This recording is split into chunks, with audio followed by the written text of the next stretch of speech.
আসসালামু আলাইকুম রহমতুল্লাহি ওয়াবারাকাতুহু। আশা করি মহান আল্লাহ রব্বুল আলামিনের অশেষ রহমতে আপনারা সকলে ভালো আছেন। প্রিয় দর্শক, পৃথিবীতে প্রথম রোজা কে রেখেছিলেন জানেন কি? জানতে হলে ভিডিওটি না টেনে শেষ পর্যন্ত দেখুন। আর যদি এই চ্যানেলে নতুন হয়ে থাকেন তাহলে এই ধরনের নতুন নতুন ইসলামিক ভিডিও পেতে চ্যানেলটিকে এখনই সাবস্ক্রাইব করে রাখুন। তো বন্ধুরা, বেশি দেরি না করে চলুন ভিডিওটি শুরু করি। ইসলাম ভিত্তিক 5টি জিনিসের উপর প্রতিষ্ঠিত, রোজা তার একটি।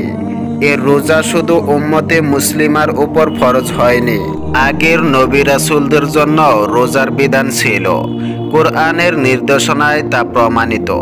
কিন্তু দুনিয়ায় প্রথম কে রোজা রেখেছিলেন বা এর সংখ্যা কত ছিল সে সম্পর্কে সুস্পষ্ট দলিল ভিত্তিক নির্দেশনা স্পষ্ট হলেও কোরআনের নির্দেশনা এমন: হে ঈমানদারগণ, তোমাদের উপর রোজা ফরজ করা হয়েছে যেভাবে ফরজ করা হয়েছিল তোমাদের আগের লোকদের নবী রাসূল ও তাদের উম্মতের উপর, যাতে তোমরা পরহেজগার হতে পারো। সূরা বাকারা আয়াত 183। প্রিয় দর্শক, এই আয়াত দ্বারা বোঝা যায় যে রোজা হযরত মুহাম্মদুর রাসূলুল্লাহ সাল্লাল্লাহু আলাইহি ওয়াসাল্লামের আগের নবী ও রাসূলদের জন্য ফরজ ছিল। সে হিসেবে প্রথম নবী ও প্রথম মানুষ হযরত আদম আলাইহিস সালাম হবেন প্রথম রোজা পালনকারী।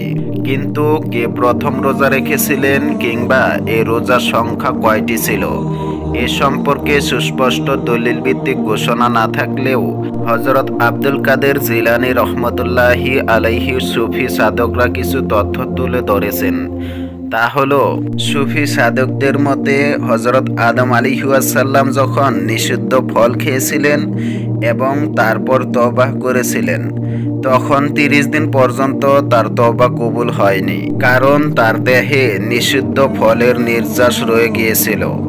অতঃপর তার দেহে যখন তা থেকে পাক পবিত্র হয়ে যায় তখন তার তওবাহ কবুল হয়। তারপর তার সন্তানদের উপরে 30 রোজা ফরজ করে দেওয়া হয়।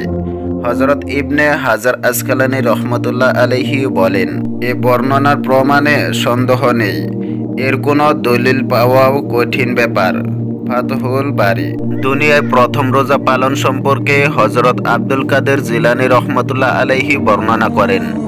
হযরত জির ইবনে হুবাইব রাদিয়াল্লাহু আনহু বলেন, একদিন আমি রাসূলুল্লাহ সাল্লাল্লাহু আলাইহি ওয়াসাল্লামের বিশিষ্ট সাহাবী হযরত আব্দুল্লাহ ইবনে মাসউদ রাদিয়াল্লাহু আনহুকে আইয়ামে বীজ চন্দ্র মাসের 13, 14 ও 15 তারিখ সম্পর্কে জিজ্ঞাসা করলে তিনি বলেন, আল্লাহ তাআলা আদম আলাইহিস সালামকে একটি ফল খেতে নিষেধ করেছিলেন, কিন্তু আদম আলাইহিস সালাম সেই ফল খেয়ে জান্নাত থেকে দুনিয়ায় নেমে আসতে বাধ্য হন। সে সময় তার শরীরের রং কালো হয়ে যায়।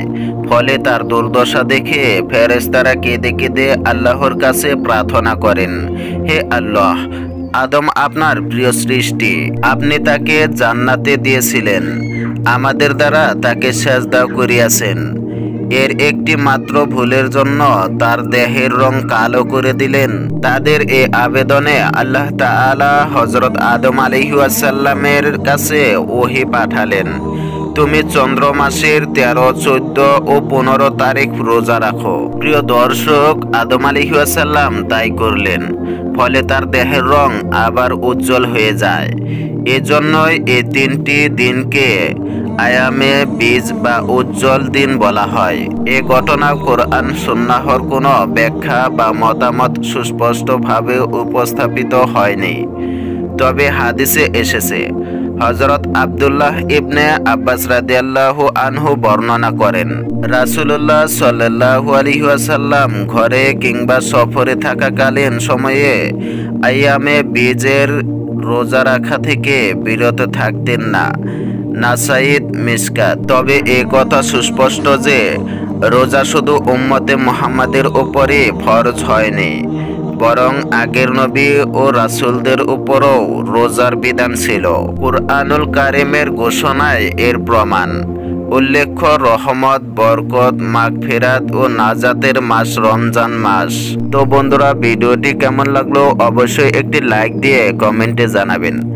তো বন্ধুরা, সবাই ভালো থাকবেন, সুস্থ থাকবেন। আসসালামু আলাইকুম ওয়া রাহমাতুল্লাহ।